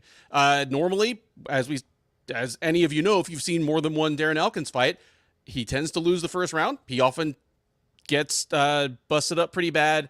He turns it on late with just his relentless forward movement, his wrestling, and a slightly underrated grappling game on the ground. But here, he didn't have to wait. He out-wrestled Brown badly from the first round, was dominant on the ground from the first round, like taking dominant positions, threatening with submissions. Elkins looked fantastic. And part of it might be Brown. Brown, obviously, a guy whose training situation has still been in a little bit of limbo since Glory MMA exploded a year ago, and a guy that he mentioned, quit drinking like since his last fight. I don't know how much of a problem it was for him, but who knows? His coach watching his strategy, they might have started drinking tonight. Yeah, looks like I picked the wrong week to stop drinking. It's some things I gotta address. Skynet saying I need to get the damage tattoo. How do you know I haven't already gotten that a couple fights ago? First of all, I love this comment by Ben Cooley saying that Elkins, you can tell he's a drilling takedowns, which is probably the hardest thing to do. Especially, it's hard to do no matter what age you are. Especially, I agree. Darren Elkins is a freaking god. He's just if we lived in like prehistoric times, Elkins would be that guy that we send out from our tribe to go freaking kill like a stab a mastodon with like a big old stone spear. He would be the guy for us. Like, that Triceratops, go get it for us. Yeah, and and doesn't even matter that he's not the biggest guy in the tribe. Nobody is messing with. All hail Darren Elkins. If you don't like this guy, you don't like MMA. Going back to Dean Thomas, he said something right, and I wrote this in my notes going forward with TJ Brown, is that his fight IQ is so dumb. He had moments to disengage in the wrestling, and he went back to the wrestling against Darren Elkins when he was winning the stand-up pretty easily, and he just kept getting outworked and out. You will not outwork Darren Elkins. It's not going to happen. And TJ Brown rushes positions. Like, he gets a position, he can't just like slowly take it back, go to like a referee position and kind of he's gonna jump right in, throw both hooks in, hang over the top, and fall off. Like, damn, dude, slow down. Somebody posted, I'm sorry who said this, that said that Nick Rodriguez, he needs to drink a nightcap tonight. I'm making jokes about an alcoholic giving up drinking. We're terrible. Whatever. We don't like TJ Brown anyways. Am I gonna bet against Darren Elkins next time? No, I should be kicked off the show if I do. I really should. Like, that's shame on me. I'm embarrassed that I did that. And obviously I'm joking. We don't have anything against TJ Brown. I'm sure he's a great guy. Yeah. I'm sorry, I'm trying to find the comment. Someone said that, did you see TJ Brown took off his gloves? Sounds like he might have retired. Nick Rodriguez asked. I don't know. Can anybody confirm that? There's nothing kind of coming down the news wire about it that I can see. So, yeah, I don't think you might have to go to like the where's the guy? Where's TJ Brown from? Arkansas. You might have to go like the Little Rock Daily Bugle, something like that, to find out he retired. Yeah, I'm sure Jay Petrie would be all over that. So I gotta give a little bit of pause on this one. I'll let you talk about it. Tanara Lisbon take on Ravina Oliveira. What I saw of that fight, Lisbon can grapple for Muay Thai striker. I was trying to watch two at the same time. I was focused on that great whatever I was watching of Dylan Danis versus Logan Paul. So I gotta be honest, I didn't watch too much of this fight. Okay. We called this one and it wasn't hard to call. Lisboa was a massive favorite for a good reason. It was a decent Muay Thai influenced brawler versus an excellent Muay Thai fighter. And as you said, as you observed just now, specifically for the second fight in a row, despite being a Muay Thai fighter, Tainara Lisboa's ground game looks good. She tapped out a compromised and discouraged Jesse Clark in her last fight. I mean, make of that what you will. But here, she was very good in the grappling throughout. And not just powering through stuff as an athlete, but someone who's clearly been working on it. And some fighters are just like that. I won't name the first fighter who came to mind when I thought of it, but fighters that come across thought of as a striker and just turn out to kind of take naturally to the ground game. Check Congo, Alistair Overeem. Alistair. But, and I said that Shell Watterson. Yeah, I watched Oliveira's regional fights, and I said she clearly thinks of the clinch as kind of a safe launching ground for her offense, and that's not going to be the case here. And that definitely turned out to be true. Just Lisboa either refused the clinch or attacked her in it, or just tossed her to the ground. So yeah. All right. I mean, yeah. So while that was going on, Terrence McKinney took on Brandon Marat, and Brandon Marat got knocked out in 20 seconds. Somehow he still landed more punches than Dylan Danis did tonight. But yeah, Terrence McKinney, they call him the T-Rex. Brandon Marat might have done a better job if he fought an actual T-Rex. Dude wasn't ready. He wasn't ready, and honestly, this was a 20-second knockout that, depending on when I think it was Herb Dean decided to walk in, it could have been a 12-second knockout. McKinney could be the owner of the two fastest finishes in UFC lightweight history right now. You're right. Like, Marat wasn't ready. Like, I'm sure he thought he was. I'm sure he had it drilled into his head. McKinney comes out like a house on fire. You need to survive the first 30 seconds. Then you need to survive the first minute. If you make the minute 3, then we're going to start thinking about, our game plan. Yeah. But here, no. But McKinney sliced through his guard, and he was properly positioned with his very first knee. Like, McKinney grabs the clinch. Marat does the right thing. McKinney knees right up through his guard anyway and plunks him. He wasn't ready. It reminded me of when I was playing dodgeball as a kid, and you know how you catch it, your teammate can come back in, and like the fat kid in elementary school is, as soon as his teammate catches, he gets all excited, he gets to come back in, and as soon as he pops up his feet, he's beamed with the ball, and he's gonna go back to the end of the line. Go back to the end of the line, Peter Bucco. So that was Brandon Marat. Before that, Irene Alexeva took on Melissa Dixon. Melissa Dixon winning a unanimous decision. The Russian Ronda, she apparently is talking about Ronda Fleming because she sucks. Neither of these women is that good. I shouldn't have been surprised, but I was surprised at how much the UFC booth, both during the fight and in obviously the pre-fight sizzle reel, was talking up Melissa Dixon as one of the top prospects in the UK. She's not.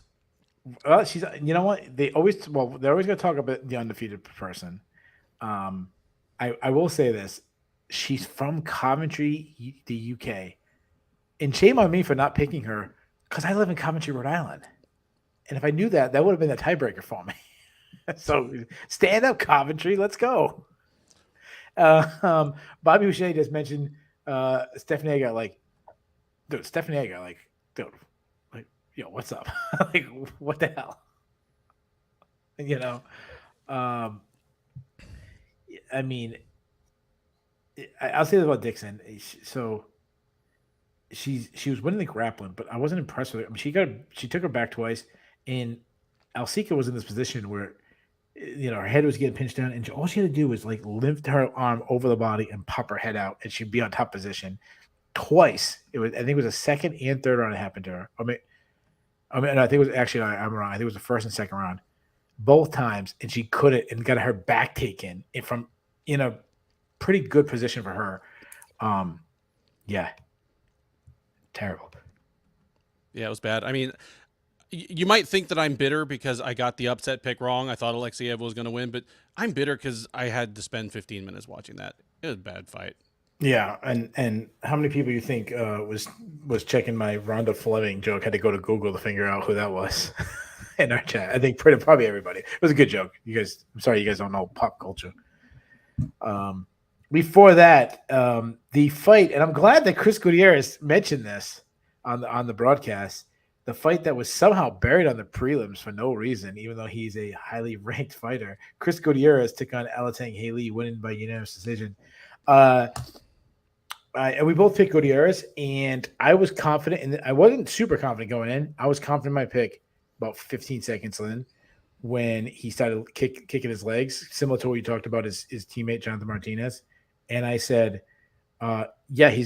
Haley has no answer for this, and nothing's going to change for the next 15 minutes. And it just he became a builder with leg kicks, where he was landing it even more as the fight went on.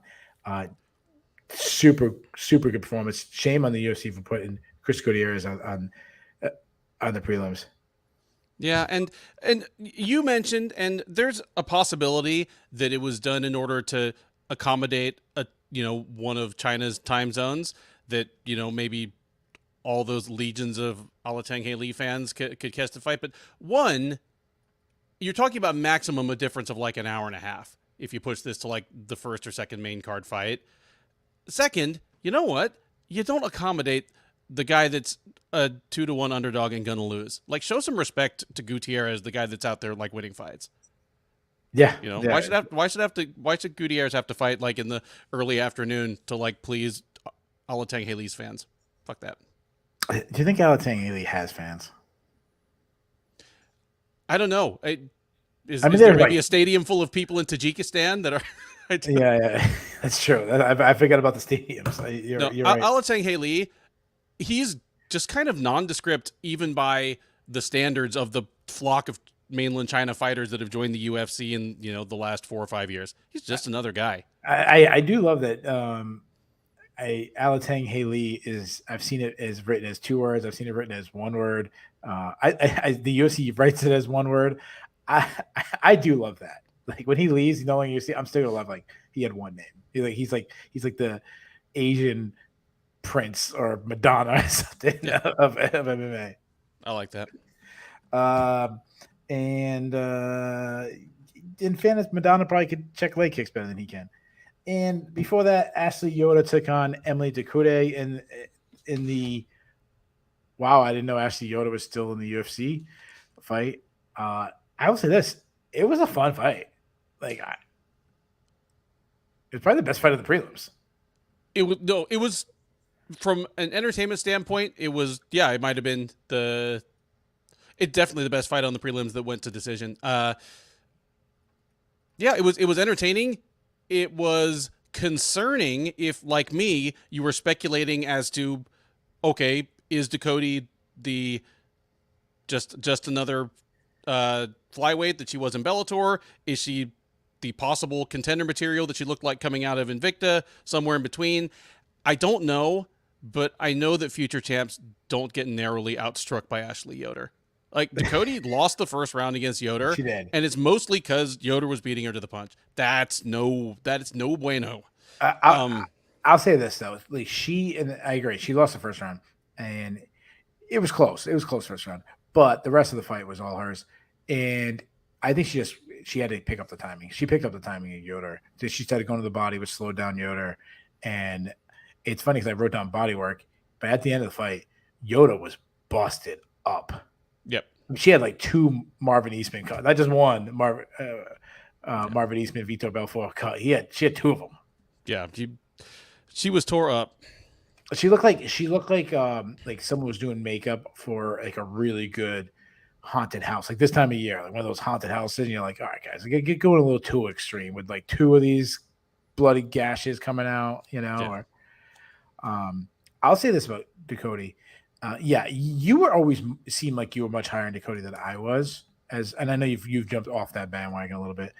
She would be much better if she would add in those takedowns. We originally saw her back in the regional scene and stuff like that. Mm-hmm. That opens up your hands. And if you don't if you don't use your takedowns, I mean, Yoda is easily taken down. She'd just be a better fighter. I mean, she loses fights by not using her wrestling enough. You're from Oklahoma. You're from the Mecca of wrestling. At least college. It's so funny because not the Mecca, but whatever. You're a pretty good fighter, but you give away wins because you don't wrestle. You don't use your wrestling enough. It's something that we say a lot, but almost never about women. But here, I completely agree with you. Well, yeah, the only person I can think of that I say, "Oh my God, watch you wrestle," is who's that little short girl we love? I can't think of her name. Ariane Carnelosi? No. She beat Ariane Carnelosi with her wrestling. With her wrestling. She hit a duck under on it. It was incredible. Lupe Godinez? Lupe Godinez. She's the one that I'm like, God, you use your wrestling, Lupe? You're so freaking good at wrestling. Yeah. She's like the, I don't know, admit allure of women's MMA wrestling. So shout out to Marvin Eastman. Here, in my own defense, while I was dumb enough to believe that Jeremy Horn could win a second time against Chuck Liddell, by a year or two later, I was not dumb enough to believe that Marvin Eastman could win a second time against Rampage Jackson. Yeah. So there you go. You know what? We talked about Cameron Simon needs to learn some feints. He should look at Marvin Eastman. Marvin Eastman will teach him how to feint. Oh, now, Marvin Eastman will throw any punches. Yeah, he'll teach him how to feint. Like Marvin Eastman's like shoulder rolling and trying to do a Philly shell or bobbing and weaving somewhere. He's not throwing any punches, but he's bobbing and weaving somewhere. It was somebody on the Jordan Breen show that said the way Marvin Eastman stands and just as huge as his lats and deltoids are, he looks like a human that's turning into a beetle and just like wings are going to come out from underneath his lats. He's going to fly away. He looks like Mega Man, like the black Mega Man. Oh, completely. Remember that video game? Oh yeah, I remember it very well. Not actual Mega Man, but one of those, those little characters. They were all short, like stocky, like that. Like Guts Man, yeah. Yeah. That's the Beast Man. It's the Beast Man. Just make it Marvin Eastman. He should be our favorite fighter. He was from Houston the whole time he was fighting, and he was in law enforcement. I mean, he was a corrections officer, but yeah. Those are babysitters. Those aren't law enforcement. I'm just joking. I love that. I'm sure you do, but that was amazing, Shane. I was at the ACI this week, so. All right, guys, let's get to the fun stuff, the Bulls, the Bears, the cut list, the dude seriously. Let's go. Want to go negative? Yeah, I would say we go negative. Oh, you know what? Do we have the awards? I'm sure we do by now. Let me look real quick. Okay, how about this? I'll key up the cut list while maybe you search for the awards. I've got the awards. All right. If you're watching this right now, you probably already know what the awards are. So rather than guess, just put what you would have given. We got a fight of the night and 2 performances of the night. And at a glance, I'm okay with all of them. Okay. I'll give you mine. And if you want, you can throw up some people's on the chat. You read them off or something if you want. I will go with the fight of the night. I'm going to go with the main event. I don't like picking the main event often, but when you go 25-minute rounds with fun back and forth, it was definitely the most entertaining part of the entire night. And there was a couple of good scraps. Elkins and Brown was pretty good. Simon and Rodriguez was really good. Yoda and Dakota was good, but I'll go with the main event as my fight of the night. Performance is tough. I'm stuck between 3 guys. To me, the obvious picks are McKinney and Pereira because they both had super fast wins, knockouts. But I'm sitting there with Jonathan Martinez and being like, how the hell do I not give Martinez something? And I go, you know what? He beat the best guy of those 3. Really good performance. I'm giving Martinez one. So I got to pick between Pereira and McKinney. They both took on short notice opponents. One took on a guy that is not far from the top 15. McKinney took on Brandon Marat making his UFC debut, a guy that not a lot of people were pumping up. So I'm going to leave McKinney out, even though he had a 20-second knockout, which I know I'm talking to myself like, what the hell? but he was like a negative 700 favorite. So give me Martinez and Pereira as my two performance bonuses. You just nailed the UFC's picks. Edson Barboza versus Sodiq Yusuff is your fight of the night. Your performance of the night, Jonathan Martinez for punishing Adrian Yanez with those leg kicks, and Michel Pereira for destroying Andre Petroski in like a minute. Terrence McKinney does not get a performance of the night, but you know what? I think the UFC can look at McKinney and be like, you know what? You almost didn't make it on this card. So your win bonus for fighting that dude is, that's your extra check right there. That we booked you that easy a fight to allow you to stay on the card and get your show money and then also get your win money. So yeah, I'm okay with it. All right, cool enough. And it seemed like those are mostly the names that people have kind of thrown in there. I don't see anybody else picking anything else. Let's do the Bulls and Bears. The Bulls and the Bears. If you guys no Cutlass. Oh yeah, okay, we do the Cutlass. Okay. The Cutlass. I have two names for the Cutlass. I have one. I have two. Let me check here.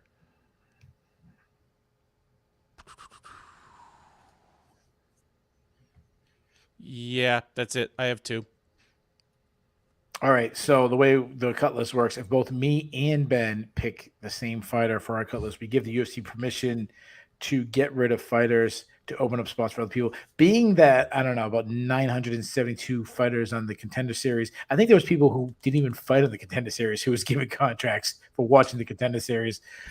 We do have to make some room for these guys. I think that most obvious one is even though it was a really fun fight, actually both my people that are in this were in good scraps. But I'm almost confident that you have Ashley Yoder on your list. She's now 8-9 overall. Not in the UFC, 8-9 overall record. She has a losing record in MMA. She's 3-8 in the UFC. I would cut Ashley Yoder. Ashley Yoder was on my cut list. My other one, a lot of people putting Brandon Marat out there. He's 0-1. He took the fight on like 4 days' notice. He went against a killer in Terrence McKinney. Regardless how you feel about it, I'm giving him another shot.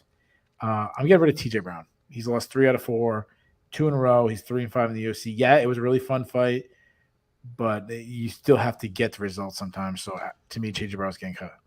And Brown was the other one on my cut list as well. There you go, guys. So we have a perfect unanimous. Brandon Marat, New England's own, got saved. Let's get and rightly so. He should get a chance to face an opponent on a full camp and show that he belongs. And fight someone that you should face in your UFC debut, not Terrence McKinney, who not that long ago was fighting Drew Dober. Like right now, the UFC is calling Daniel Lacerda and being like, "Can you put on 30 pounds in a month?" Yeah. All right, let's get to the Bulls and the Bears. The Bulls and the Bears are a stock market reference. You want to be on the Bulls list. You don't want to be on the Bears list. Bulls, the stock is going up. We do it, hockey style, 3 stars of the night. Do you want to go first? Or you want me to go first? Which one are we doing first? Let's do Bulls. I'm happy to go first. All right, good. Give me so this is the list you want to be on. Yeah. Bottom of mine, which isn't bad. It's just the bottom of mine is going to be Michel Pereira. Yeah, it's a short notice opponent, but it's a damn good short notice opponent, and he literally could not have done any better. He nailed the weight, looked great physically, left nothing to chance, just completely destroyed a good fighter. So good on him. Jonathan Martinez.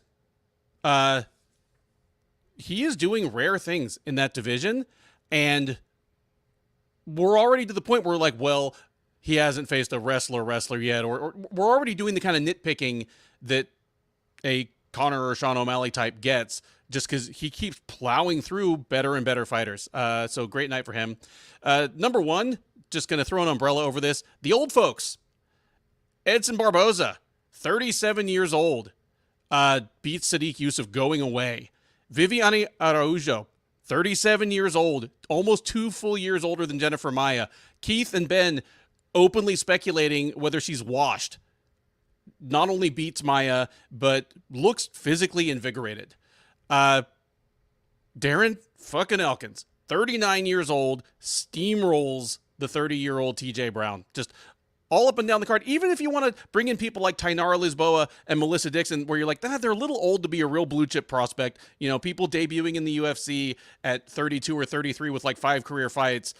Hey, all you can do is beat the person in front of you, and they both did convincingly. Old folks.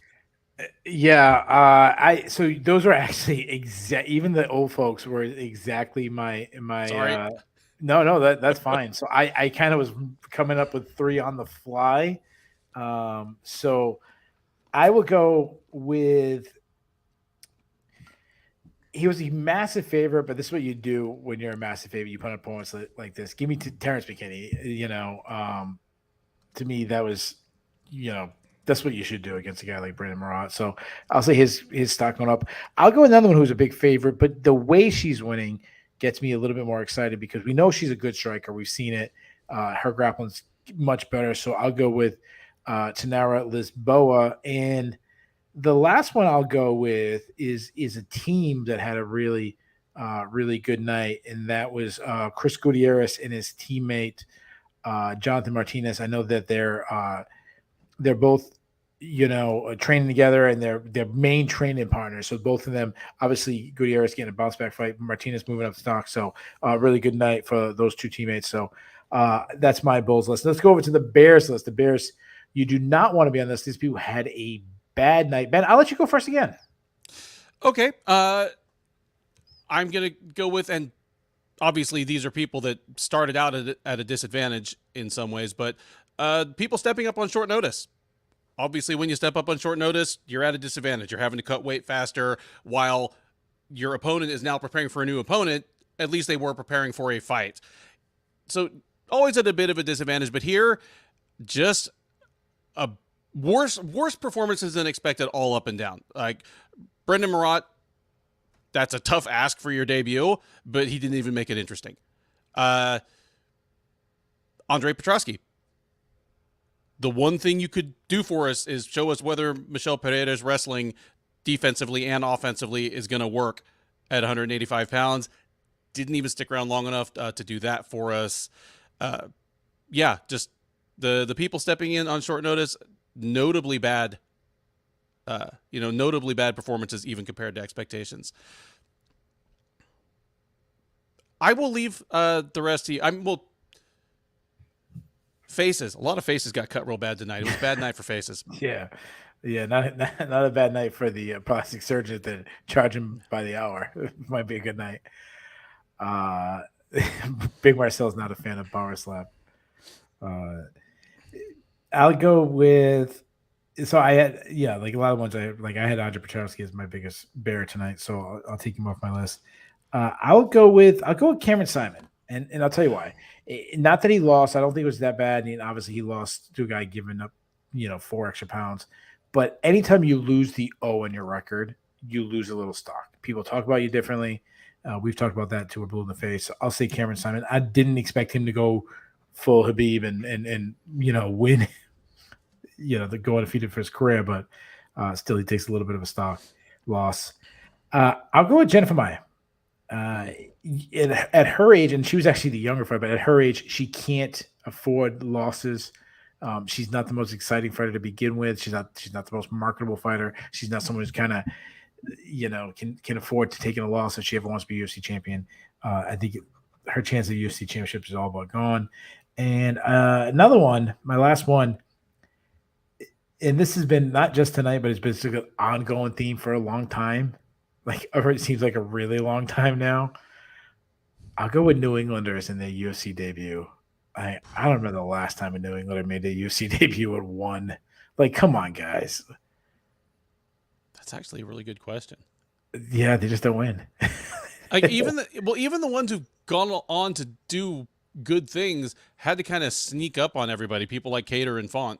Yeah, we have to. Yeah. Like, was Cater the last one to make? I'm sure there's somebody I'm not thinking of. But was Cater the last? I mean, unless we count Alex Pereira. Yeah, I said we start counting Alex Pereira as a New Englander. Connecticut's own. Connecticut's own. All right, let's get to the dude seriously. Do you have any dude seriouslies? Uh yeah, I've got at least one All dude right. seriously. All right, good. All right. In the main event, Barboza drops Yusuff with a spinning wheel kick it's a top 3 Edson Barboza spinning wheel kick. I mean, it's Oh yeah. like just a beautiful technique that drops Yusuff. Yusuff is clearly hurt. Barboza jumps on him, and for 15 seconds, he gives a half-ass attempt at 5 different things while Yusuff does literally nothing because he is asleep. All Barboza had to do was put a hand on him, stand over him, and punch him in the side of the head 3 times, and that fight was over. But instead, he like goes for a guillotine, then he switches to an anaconda, and then he spins around to the back. He throws a couple pieces of ground and pound. Yusuff gets up and goes away. And yeah, the momentum was all his, and the fight had turned. But I haven't yelled at my screen in a while. You remember, as recently as when we started doing a show together, I had my team of Scream at the TV fighters. Yeah. I haven't had any of those in a while because since doing a show with you, I get to vent my frustrations in a more productive way. But I was yelling like, "What are you doing? Like, why are you doing an anaconda choke? Just punch him. Just punch him. You have to Dude, get seriously? Barboza. You don't go for submissions. Yeah, you're Edson Barboza." Yeah. You beat the piss out of that dude. I had another. If I think about it, I'll bring it up. All right. But I can't remember. You know what? I'm gonna go with Melissa Dixon. Like she just gave us gems. You know. Oh, that dude. Sorry, she was my other one. Her like just standing there, like just bloody, breathing hard, while her husband is just beaming in the background, asking for a bonus.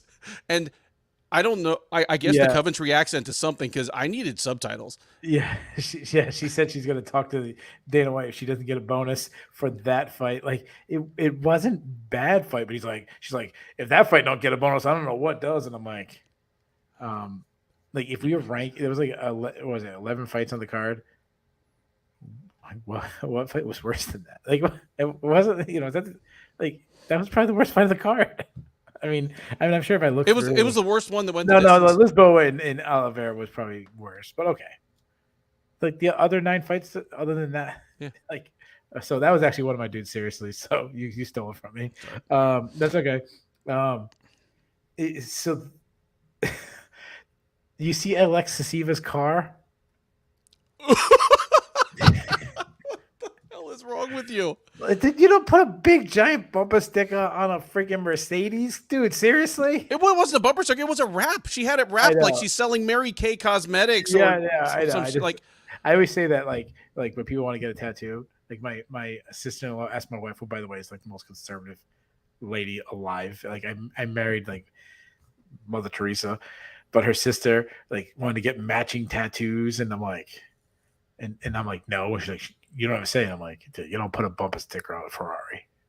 Yeah, so that's like, that's why I had to say the bumper sticker. But in fairness, that'll be the highlight of her life because she's never going to win another fight in the UFC. So I made me sick to my stomach to see that, dude, because she's going to be out of the UFC real quick, and she just destroyed the resale value of that car. But I want to go another dude seriously, like a good dude seriously. Okay. Melissa Dixon coming up with, I'm always down for a good ding dong, talking about fights. I want to make that a thing. Like I want to say like, yo, that was a good ding dong. Hey, Melissa Dixon.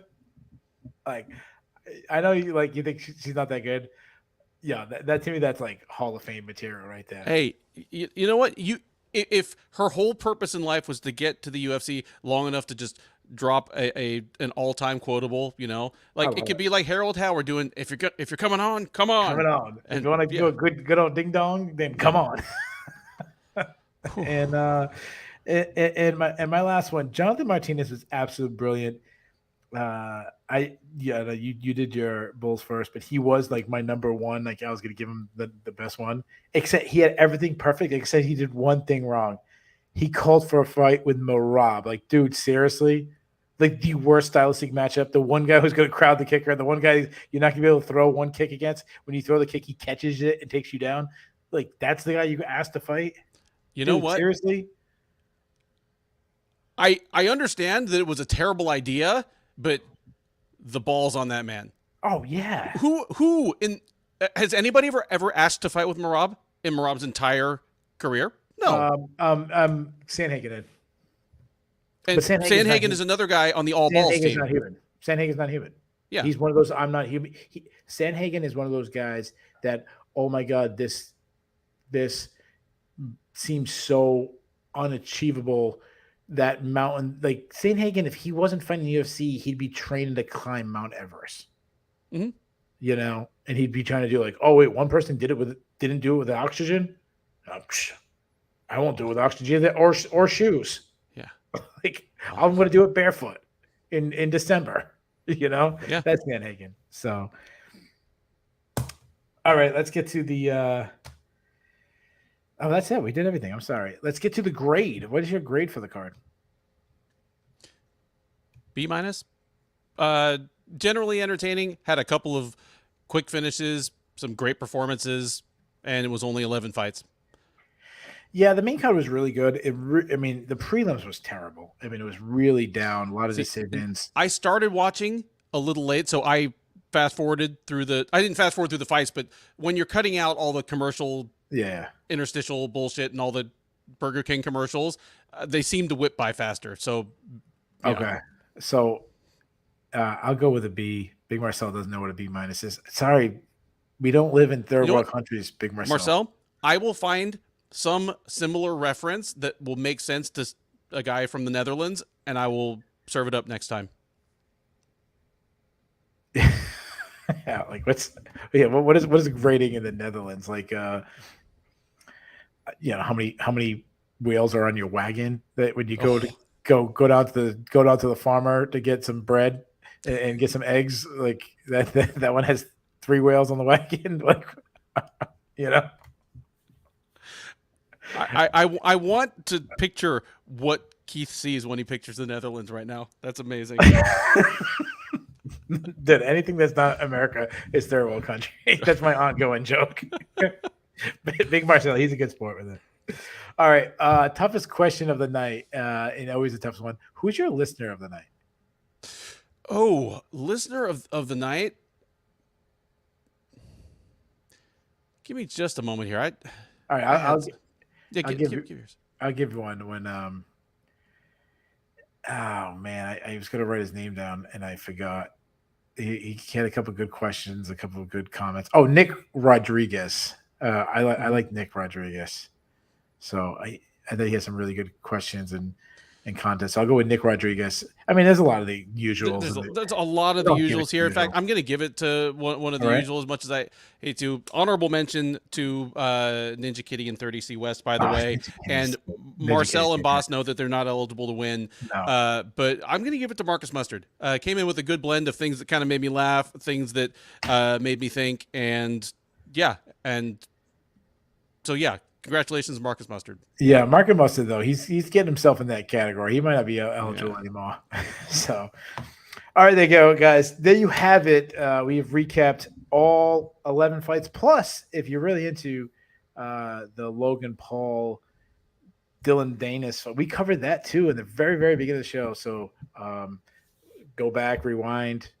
Also, do all that other fun stuff that we need to start doing more, but when we start the show, we have to say, hey, you watch all those. Hey, make sure you like, subscribe, hit the notification, do all that good shit that other people. We really need to get our numbers up so we don't get fired. But yeah, please do all that stuff. Share. We'll be back for a big preview. UFC 294, which of course is Islam Makhachev taking on Charles Oliveira. Khamzat Chimaev taking on Paulo Costa, right? Those are the fights, right? Nothing major changed, right? Yeah, that's it, man. So we're good because Mateus Gamrot is going to weigh in as a backup in case something happens to the main event. So yeah, we're all with him. That's a good point. So, all right, guys, we'll be back. Make sure you check out that preview. Check out all the other stuff on Sherdog.com and the Sherdog YouTube page. Thanks for listening.